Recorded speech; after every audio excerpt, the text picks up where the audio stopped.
Dasma shqiptare 2017 paraqet.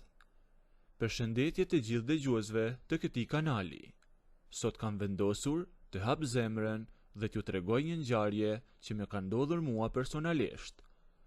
Është një nga ato histori që po ta dëgjosh nga të tjerët të duket si film, por kur e përjeton vet e kupton se sa e çuditshme dhe e bukur mund të jetë jeta. Unë që po ju flas jam një burr 45 vjeç, jam i lirë, pa detyrime dhe jetoj në një fshat ku të gjithë e njohin njëri tjetrin, ku shtëpit janë afër e afër dhe ku fjalët marrin dhën më shpejt se era. Përballë shtëpisë ime, asnjë gjuajtje guri larg, jeton komshia ime. Ajo është një grua pak e shumë në moshën time, po ashtu e lirë, që jeton e vetme në shtëpinë e saj. Por çfarë gruaje që është? Nuk e teproj as pak, po t'ju them se ajo është një grua shumë e bukur dhe më e bukura e fshatit ton, e ndoshta edhe e fshatrave përreth. Një grua e mbajtur me një naze dhe një bukuri natyrale që kur kalonte rrugës së fshatit bënte që çdo burr të kthente kokën. Por unë e kisha komshije, ne ndanim të njëjtën rrugicë, të njëjtin ajër e megjithatë, për një kohë të gjatë ndanim vetëm atë fjalën mirëmëngjes dhe mirëmbrëma. Në fshat e dini si është, jeta rrjedh e qetë, por sytë e njerëzve flasin më shumë se goja. Prej kohësh kisha vënë re që mes nesh kishte diçka që nuk thuhej dot me fjalë. Kur rastisnim në një rrugë, shikimet tona mbeteshin te njëri tjetri pak më shumë se ç'duhej. Kur bëheshin dasma në fshat, nga ato dasmat e mëdha ku mblidhet i gjithë katundi në obor dhe kërcen, unë gjithmonë e kërkoja me sy, dhe sa herë që e gjeja, ajo po më shikonte mua. Një natë në një dasëm, ajo më pa drejtën e sy, buzëqesh i lehtë dhe më shkeli syrin fshehurazi, aq shpejt sa askush tjetër nuk e vuri re. Ai moment të dashur miq, më ndezi një zjarr në gji që nuk e shuaja dot më.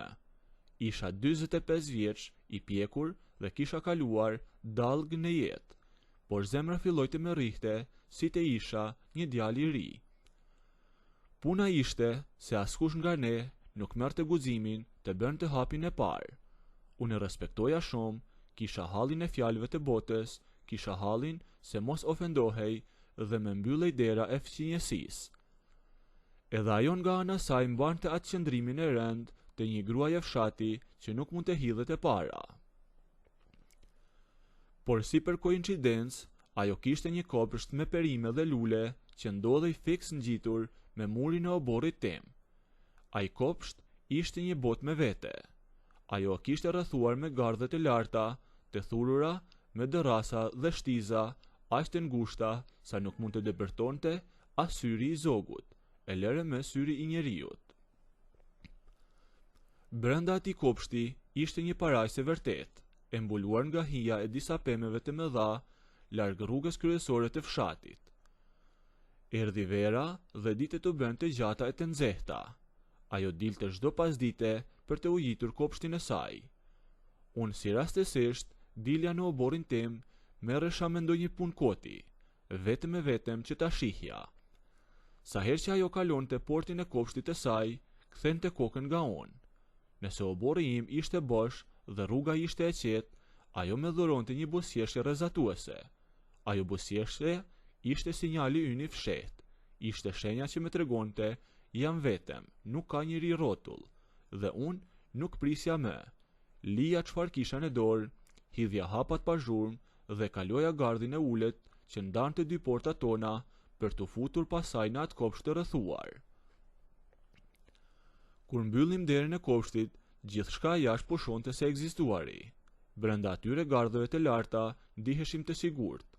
Binte një qetësi absolute, e thyer vetëm nga zhurma e ujit që rrithte në përbrazda.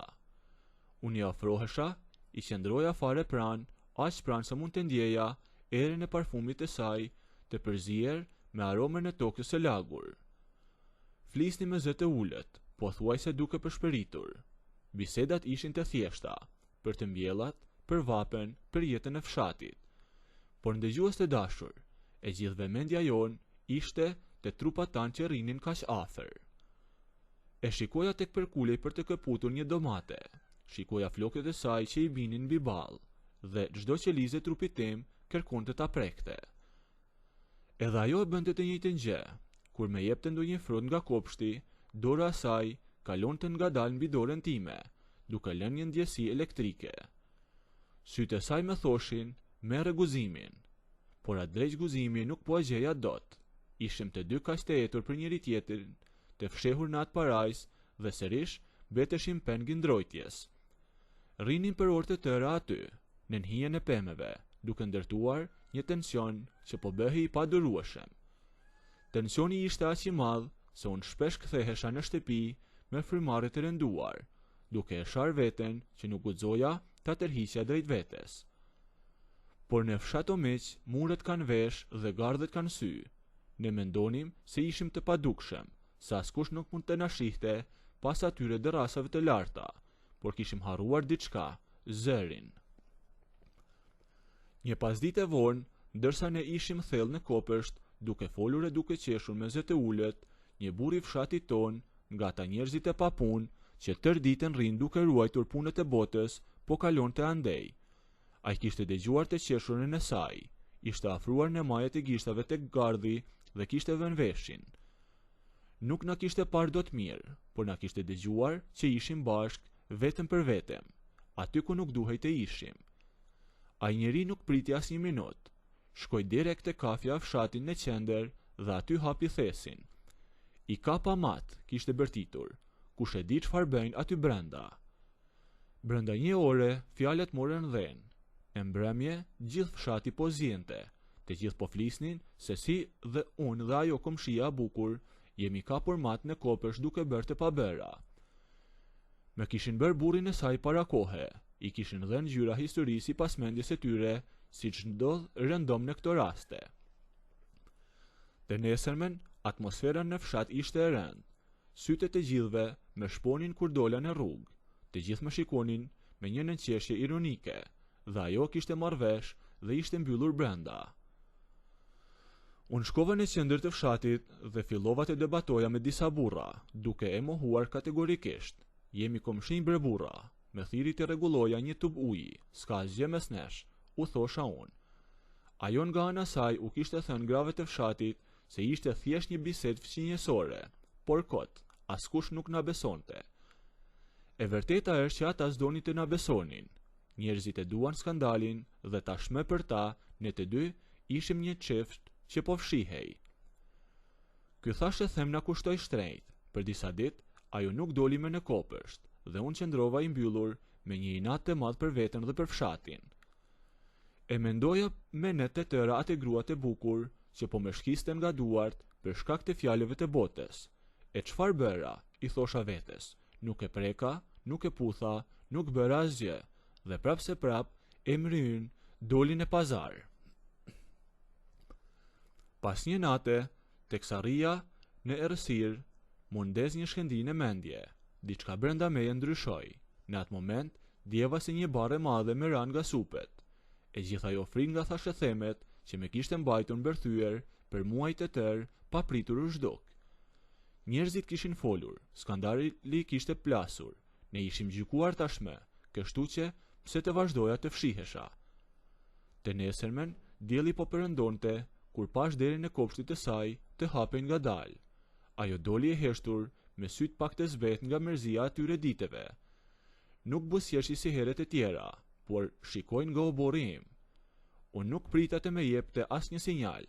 Hapa portën time, kalova rrugicën me hapa të vendosur dhe u futa brenda në kopshtin e saj. Ajo u trem pak, bëri një hap pas duke pasur frikë se mos na shihte apo ndëgjonte ndokush prap. Çfarë po bën? Me përshpëriti me një zë të dridhur. A nuk e shes se çfarë u bë? Fshati po flet për ne, kemi rënë në gojë të botës. Unë mbylla derën e gardhit me çeles, u ktheva nga ajo dhe u ofrova. Kësaj radhe nuk ndalova në distancë të sigurt. Shkova aq afër sa që trupat ton pothuajse po prekeshin. Ajo lëshoi kovën e ujit nga dora, sytë i mbetën të mbërthyer tek temit. Frymëmarrja po i shpejtohej dhe një skuqur e lehtë ja mbuloi fytyrën. Tensioni që kishte mbajtur të ndrydhur me muaj të tërë tani po rëndonte në ajër si një stuhi para shpërthimit. Unë nuk kisha më 45 vjet mbi supe, kisha thjesht dëshirën e dëshpëruar të një burri që i kishte rënë muri i frikës. I kapa lehtë duart. Fillimisht ajo mundua t'i tërhiqte nga ndrojtja, por unë i shtrëngova me butësi. E shikova thellë në sy, në ata sy të zenj e të bukur, mora frymë thellë dhe i thash me një zë të qartë pa asnjë frikë.